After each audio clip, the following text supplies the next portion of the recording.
bagaimana hukum pengobatan dengan yang haram? Seperti dengan benda yang najis, ya. Misalnya dengan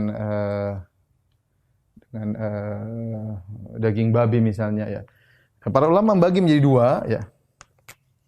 Untuk berobat dengan khamar ada nas khusus. Tidak boleh, ya. Dengan khamar atau tidak boleh. Tidak boleh secara mutlak. Karena ada nas khusus dalam Sahih Muslim, Rasulullah ditanya tentang khamar, Rasulullah mengatakan bukan obat, tidak boleh digunakan. Adapun selain khamar, seperti mungkin perkara yang najis atau haram, ya, maka banyak ulama mengatakan berlaku ini hukumnya boleh dengan jika dipenuhi persyaratan. Hukumnya boleh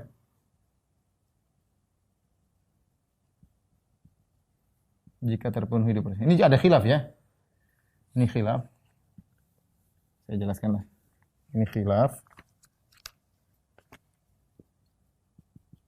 Dua pendapat, ya.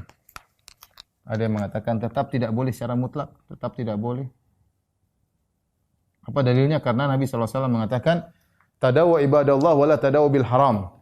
Berobatlah kalian tapi jangan berobat dengan yang haram. Ini nas tegas tidak boleh berobat dengan yang haram. Pendapat kedua seperti Imam Nawawi dan yang lainnya mengatakan boleh, ya, tetap itu jika terpenuhi dua persyaratan. Jika terpenuhi dua persyaratan.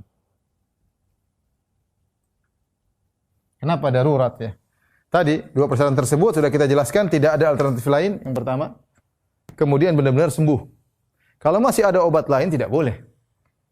Ya, saya sempat kemarin ditanya, Ustaz, bagaimana dengan ada corona yang di situ mengandung anti corona mengandung daging babi atau apa babi lah, enzim babi atau yang lainnya. Ya, kalau ternyata masih ada obat yang lain, maka tidak boleh hukumnya. Atau itu tidak jelas belum tentu sembuh, maka tidak boleh. Hanya memenuhi persyaratan. Pertama, tidak ada alternatif yang lain, obat yang lain. Yang kedua, benar-benar sembuh. Kalau terpenuhi persyaratan ini, maka saya lebih condong pada pendapat bolehnya. Seperti pendapat Imam Nawawi rahimahullahu ta'ala. Ini berkaitan dengan kaidah penting, tidak ada haram bersama darurat. Yang berkaitan dengan ini, ada kaidah penting juga, mirip dengan yang sana, kaidah penting, berkaitan dengan yang diperintahkan.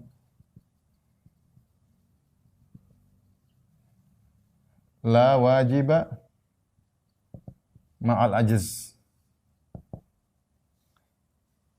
Yaitu tidak ada kewajiban jika tidak mampu. Atau tidak ada, atau gugur kewajiban jika tidak mampu.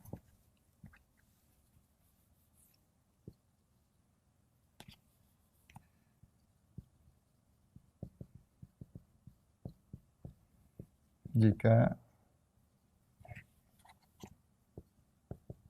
tidak mampu. Contohnya apa? Contohnya, ya, kita bisa ambil juga, misalnya seorang haji tidak mampu, ya sudah sakit ya nggak usah haji, ya. Puasa tidak sakit ya nggak usah puasa, nggak mampu mau diapain, mau dipaksa, ya. Mau sedekah nggak punya duit ya sudah ngapain sedekah, ya. Bayar zakat nggak punya duit nggak usah bayar zakat. Kemudian turunannya, jika mampu sebagian, maka kerjakan yang mampu saja.